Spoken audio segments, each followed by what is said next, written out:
Сайн байцгаана уу та бүхэн өнөөдрийн мэндийг хүргэе. За өнөөдөр би та бүхэндээ Five Types of Wealth гэдэг номынхаа 2 дугаар хэсгийг уншихад бэлэн болоод байна. За энэ ном маань ямар ном бэ гэхээр бид нэр эхний хэсэг дээр ярилцчихсан. Аз жаргалтай, утга учиртай, урт удаан амьдрахын тулд хэрэгтэй 5 тулгуур багны талаар ярьдаг ийм ном байгаа. За тэгээ би энэ номыг болохоор тулгуур баг нь алганаар тус тусд нэг бичлэг хийхээр шийдсэн байгаа.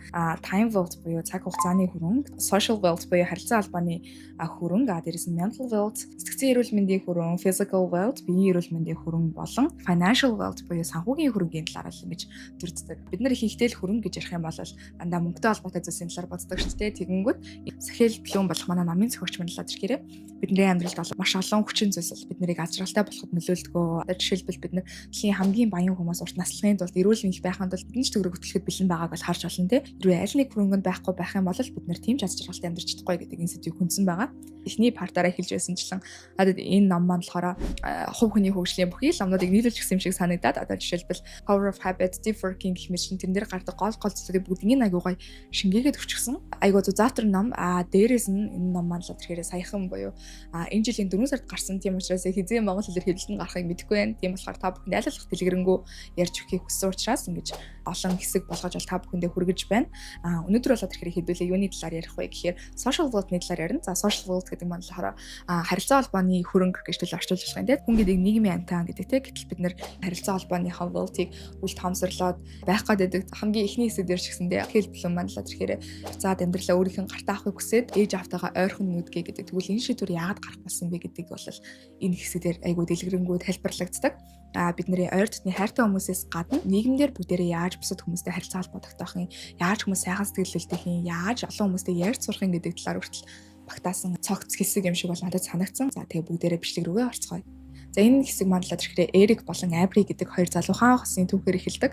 За хэдүүлээ Эрик, Апри хоёрыг жоох монголчлох маягтайгаар буйна сувда гэд нэрлэлчгээд энэ түүх манлаад ирэхээр 2023 оны 1-р сараас л эхэлдэг. За энэ үед буйна маань л нэлийн амжилттай яваа залуу. Тэгээ яг энэ үед болохоор дөнгөж Silicon Valley-гийн компанидаа тушаал дэвшгээр бол бэлдэж байсан. Судагийн маань хувьдлаад ирэхээр дөнгөж жимсэн болоо шинэхүү хүүхдээ үлдгэдэж авах гэсэн. Ер нь л энэ хоёрын маань хувьд амьдрал нэлийн сайхан болж ирсэн ийм үе байдаг.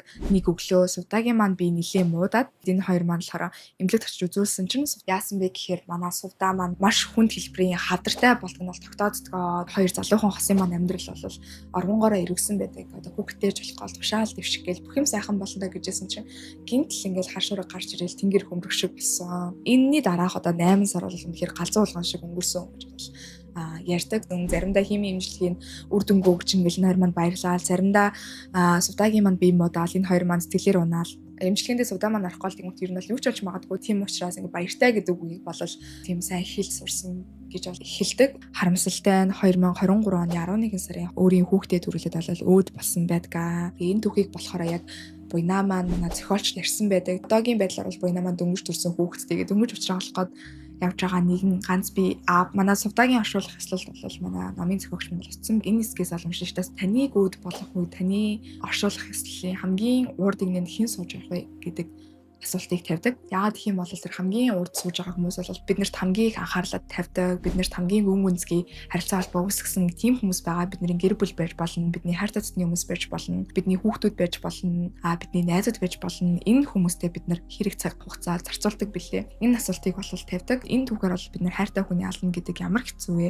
Дээрээс нь бидний одоо өөрсдийн маань эцсийн цаг хугацаад болоход бол бидний хажууд яг хэн байх юм бэ гэдэг маш чухал том асуултын талаар бол тавьдаг. Хүн төрлөختөө соёл иргэншилтэй болсныг юугаар тавьсан бэ гэж бодох юм бол хэдүүлээ янз бүрийн хариулт бодож олж болно те. Төл байж болно те. Бид нэр өөрсдийнхөө гоо сайхныг хардаг бол бусдад таалагдахыг хичээдэг болсон байна.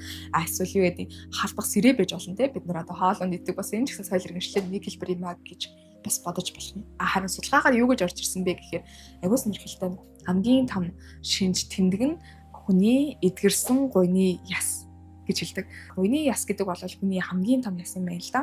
За тэгээд энэ маань болохоор нэг хугаар хараа эдгэрэхэд маш хэцүү. Гэртээр үдтэй одоо овог аймгаар амьдардаг байсан хүмүүсийн хувьд гуйны яс нь хугарна гэдэг бол ямар нэгэн ан агнуур хийх одоо ямар ч боломжгүй. Овогт ерөнхийдөө л хэрэггүй хүн болчихж байгаа гэж төлөө ойлгож болно. Эдгэрсэн гуйны яс гэдэг маань тэгтэл биднэрт юуг харуулж байгаа вэ гэхээр энэ хүнийг эмчилсэн байна тий. Эргэн тойрныханд хүмүүс нь энэ хүнийг халамжилсан байна. Ан агнуур хийх боломжгүй байх үед нь эргэн тойрны хүмүүс нь хоолнд олж өгсөн байна гэдгийг хэдүүлээ энэс тогтоож болох юм. Тэгэхээр бид нар Хин нэгэнтэй харилцаа холбоотой байх хүсэл гэдэг нь болохоор тийм муухай амир өсөө биш те бид нар одоо цаанаасаа байгласаа л биднэрт байдаг зүйл гэж тэл ойлгож болно. Дуу учиртай холбоо харилцаатай хүмүүс бол ямар ч хүмүүсээс илүү мэдээж аз жаргалтай урт удаан наслтай гэдэг бол маш олон судалгаагаар илтүүлээ. Таас нэг бол мэднэ.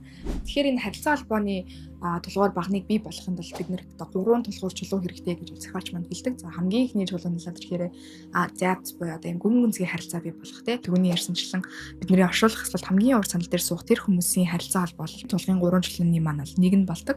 За хоёр дахь чулуу маань л тэрхээр гүн гүнзгий биш ч гэсэндээ бид нарыг бол үргэлж дэмжихэд бэлэн те. Бидний эргэн тойронд байдаг тийм эерэг хүрээлэл одоо ажлынхан байж болно те. Илүү том одоо хүрээллийг бол энэ тулгын 3 чулуунд л оруулж болох юм. За 3 дахь чулуу маань болохоор бидний earned status буюу одоо бидний олж авсан статусын талаар л ярьдаг.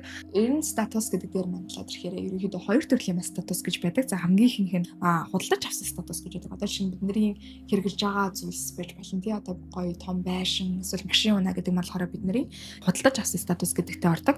За бидний нам дээр ярилцах статус маань ямар статус вэ гэхээр earned status буюу одоо тий өөрийнхөө олж авсан статусыг бол хэдүүлээ ярьж болон за энэ маань болохоор юу вэ гэхээр өөрсдөө цагаа зарцуулахад тэр сонгох эрх чөлөө байж болно. Бидний туршлага байж болно. Эдгээр маань болохоор бүгдээрээ earned status буюу бидний олж авсан статус гэдэг энэ ангилалд бол ордог байх нэ. Зохиогч маань болохоор үргэлжлүүлээ. Би 22-т одоо мэддэг ч байсан болоосаа гэсэн өөрийнхөө 30 зөвлөгөө болно гэж хүргэсэн байдаг.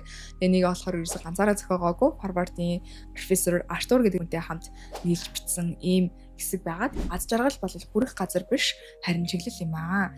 Та амьдралаараа хэрхэн аялж хинтэй хамт явах нь хамгийн чухал. 2. Хүмүүс хайрлуулахын төлөө бүтээгдсэн. Бид бүгдээрээ хайрыг хүсдэг. Бид заримдаа өгөх авахтаа алдаа гаргадаг ч хайрл зүрх бүрийг баярлуулдаг. 3. Улс төрийн үзлээрээ санал зүрх хүмүүс ч татан харилцаатай байж чадна. 4. Аз жаргалтай хүмүүс хүмүүсийг хайрлаж эд зүйлсийг ашигладаг. Аз жаргалгүй хүмүүс хүмүүсийг ашиглаж эд зүйлсийг хайрладаг. 5. Онцгой байх гэж оролдох нь аз жаргалтай байхаас илүү хүмүүс сонголт. Зарим хүмүүс 14 цаг ажиллахыг хүүхдтэйгээ 1 цаг өнгөрүүлэхээс илүүд үздэг. Хосууд хоорондоо бие биш бид гэдэг өнцгөөс хандах хэрэгтэй. Хамгийн аз жаргалтай хосууд хамтдаа баг болж өрсөлдөх бус хамтран ажиллаж суралцдаг. 7. Аз жаргал тодорхой хөрөнгө гэр бүлийн бүтэц үзэл суртлаа шалтгааллахгүй. Харин хайр өгөх, хайр хүлээн авах өгөөмөр сэтгэлээс хамаардаг. 8. Өөртөөгөө адилгүй хүмүүстэй яар. Танилын хүрээнээсээ гарах нь хамгийн ашигтай. Ингэснээр шин итгэл үнэмшил сэтгэлгээ үзэл бодолд нээлттэй болдог. 9. Маргааныг засал шиг хүлээж ав. Хэцүү үйлдэлээр тогтмол хийвэл хүчтэй болдог. Зөвхөн өсөлтийн сэтгэлгээгээр хийх хэрэгтэй.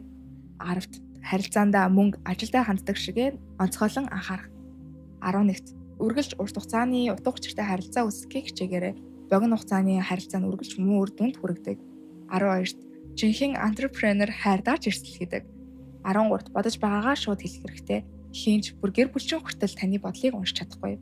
14. Гэр бүлээ зөвхөн сэтгэл хөдлөлийн ATM болгох хэрэггүй. Өгөх ба авах харилцаатай байх хэрэгтэй. 15. Нөхөрлөл бүтээн гэдэг маань өөрөө бас нэгэн бидний амьдралын зорилго юм а. Ямар нэгэн зүйлд хүрэх шат гэж бүү үзээрэй. 16. Сэтгэл хөдлөл халдварладаг зовлонгийн вирусыг бүү тараагаарай. 17. Эхлээд өөрийгөө анхаар. Өөрийн аз жаргалаа бүрэн орхин бусдад туслах гэж бүү оролт. Энэ нь сайхан сонсогдож эцтэй үргэлж зовлонд хүргэдэг. 18. Гадаа төрөх байр суурь хэд бүү төвлөрөөрэй. Сайн шүүд өндөр цалин байх нь сайхан ч нинжин сэтгэлийн баталгаа болж чаддаггүй. 19. Хин нэгний тухай сайхан зүйл бодсон бол шууд хэлээрэй. 20. Өдөр бүр хостоо талархлын үг хэлэх. 21. Таныг айлгадаг хүмүүстэй яриа өрнүүлэхдээ тэдний хамгийн сонирхож байгаа зүйлийг нь асуугаад сайн сонсоорой. 22. Хин нэгэн зовж байхад би чамтай хамт байна гэж хэлэх нь хамгийн хүчтэй тусламж юм. 23. Эцэг эхээсээ ярилцлага авч бичлэг хийгээрэй. Тэдний бага нас мөрөөдөл айц төхийг нь асууж үлдэх хэрэгтэй. Энэ бичлэгүүд нь үүрд хадгалагдах болно. 24. Хин нэгэнд бэлэг өгөхдөө эргэлзэж байвал ном бэлэглээрэй. 25. Жижиг дэвтэр авч явж байгаарай. Хин нэгэн сонирхолтой зүйл бичих юм бол тэрэн дээрээ шууд бичих. 26. Амьдралд тооцоо битгий хийгээрэй. Найстайгаа тооцоо бодох гэж бүү оролт. Энэ бол маш муу арга барил шүү. 27. Имзэг сэтгэл хөдлөлтөд авсан үедээ шийдвэр гаргахгүй байх хэрэгтэй. 28. Өдөр бүр нэг танихгүй хүнд магтаал хэлэх, харц, хувцас, инээмсэглэл гээд нэг зүйлээ хэлээд цаашаа яваарай. 29. Бусдыг сонирхох. Сонирхож байгаа хүн сайн сонсож, сайн асуулт асуудаг. Ингэснээр та өөрөө сонирхолтой хүн болж хувирдаг. 30. 20-30 наснда ирээдүйд хүүхдүүдтэй ярих түүхээ бүтээгээрэй. Адал явдалд оролцох, шин зүйл турших, бүтээл хийх, хүүхдүүдтэйгээ хуваалцах, үн цэнтэй дурсамж бүтээгээрэй. Тэгээ бүгдээрээ өмнөх бичлэг дээр цаг хугацааны матрикс зуржсэн шиг харилцааны матрикс гэж бас байдаг. За энэ маань болохоор график шиг юм зураад босоо шугам болоод ирэхээр биднэрт босоо шугам болохоор бидний харилцааны тутамжийг илэрхийлдэг. За харин хэвтээ шугам болохоор тэр харилцаа биднийг дэмждэг харилцаа юу эсвэл биднийг дардаг харилцаа гэдгийг хэмждэг. Тхийгээ тэндээ хэдүүлээ юу хийх вэ гэхээр өөрсдийнхөө одоо байгаа харилцаануудаа үнэлнэ гэсэн үг. Тэгээ энэ хүрээлэлд байгаа хүн яг энэ шугамын хаана байгаа вэ? Намайг их дэмждэг хүн үү, дэмждэггүй хүн үү? Би энэ хүнтэй хэр их давтамжтайгаар харилцаанд ордог вэ гэдэг юмудаа өөрийнхөө мапн дээрээ бичнэ гэсэн үг. Өөрийг чинь дэмждэггүй гэхдээ өдөр тутамд харилцдаг хүмүүс байх юм бол энэ бол бидний red zone буюу аюултай зон гэж ойлгож болно. Тэгээд энд байгаа хүмүүсийг бид нар болж өгвөл авч хаях хэрэгтэй. Хэрвээ амьдралаасаа авч хаях боломжгүй бол тийм ч хинээрийг зарцуулахгүйгээр яаж харилцаанд орох вэ гэдэг аргаа олох хэрэгтэй. Green zone гэж байгаа. Энэ зонд байгаа хүмүүстэй бид нар илүү харилцаагаа бэхжүүлэх хэрэгтэй. Илүү их хуцаар ярьдаг. Тэр хүмүүстэй дэмжлэг өгөх, аль болох оролдлогоодыг болов хийх нь чухлаа гэж онцлсан байна. Хамдрагчтайгаа хэрхэн аз жаргалтай харилцааг авч явах вэ гэдэг талаар бол ярьдаг. Энэ хэсгээр болохоор бас нэгэн харилцаа холбооны masterpiece болох хайрын 5 хил намыг бол эртж оруулсан байдаг. За хайрын 5 хил гэдэг маань болохоор хэрэг мэдгүй хүмүүс байх юм бол хүмүүс ингээд өөрөөр хэлээр ярьдаг шиг. Одоо жишээлбэл би англиар яриад урдаас нь хүн арсаар яриад хамт битээр хоорондоо ойлголцож чадахгүй шүү дээ, тий. Яг тэрнтэй адилхан бид нар харилцаанд орохдоо ямар өөр хэлүүдийг ашигладаг вэ гэдгийг бол дурддаг. Одоо жишээлбэл энэ хайрын хэлүүдийг ямар ангилалд хуваасан байдаг вэ гэхээр words of affirmation буюу үгээрээ гэж дэмждэг тийм хүмүүсийг хийсэн байдаг. Quality time буюу хамтдаа цагийг өнгөрүүлж хайраа илэрхийлдэг хүмүүс байдаг. Gifts буюу одоо бэлэг өгч хайраа илэрхийлдэг хүмүүс байдаг. Act of service буюу ямар нэгэн үйлчлэг үзэж штэ хоол гэж өгдөг ч юм уу, нурууг нь барьж өгдөг ч юм уу, үйлдэлээрээ хайраа илэрхийлдэг хүмүүс байдаг. Дээрээс нь physical touch буюу ингэж тэрвэрж үнсэж хайраа илэрхийлдэг хүмүүс байдаг. Ийм өөр хэлбэр бид нар хайраа илэрхийлдэг. Тэгтэл бид нар хамт амьдарч байгаа хүмүүсийн хайрын хэлийг мдэггүйс болж тэ би ингээл өөрийнхөө аргаараа тий гой үг хэлэл хайрлагддаг гэтэл нөгөөний маань хайрын хэл active service буюу ингээд үйлчлэгээ үзүүлдэг байтал тэр хүн маань намайг тэр өөрийг нь хайрлахгүй байна гэж бодох ийм үйл ялгалцалд хүрэх боломжтой байдаг. Тийм учраас хайрын хэлийг бас энэ хэсэг дээр бол оруулж ирсэн байна. Олж авсан байр суурь гэдэг маань болохоор ямар ч машин, ямар ч том байшингаас бол илүү чанга сонсогддог. Өөрийн гэсэн чөлөөт цагтай, эргэн тойрондоо хайртай хүмүүсээрээ хүрээлүүлсэн, утга учиртай ажлыг хийж байгаа хүнд бол ямар ч том машинтай, гой цагтай хүнээс билүү атаархдаг ийм төрлийн баялаг байр суурь бол бид нарыг аз жаргалтайгаар урт удаан амьдруулдаг. Та бүхэн маань ч гэсэн эргэн тойрныхаа харилцаандаа бас түнэлт хийгээд үзээрэй. Эдэн дээр байгаа зөвлөгөөнүүдийг бас амьдралдаа хэрэгжүүлээрэй. Хүн болохоор мэдээж нийгмийн амьтан учраас илүү олон хүндээ харилцдаг хүмүүс бол уртасалдаг гэдэг тийм учраас 7 хоногт нэг удаа ууланд гардаг алхалтын клубд ч юм уу эсвэл ямар нэгэн клуб бүртгүүлээрэй гэж бол хэлсэн байдаг. Хэрвээ та бүхэн сонирхож байгаа юм бол бас манай өглөөр 6 цагт бас англи хэлний уншлага хийгээд нэг цэжилэг групп датал description дээр байгаа линкээр бол нэгдэж болно шүү. За тэгээ бичлэгийн маань энэ хүртэл сонссон та бүхэндээ маш их баярлалаа. Тэгээ дараагийн хамтлагаар уулзлаа. Дур баяртай.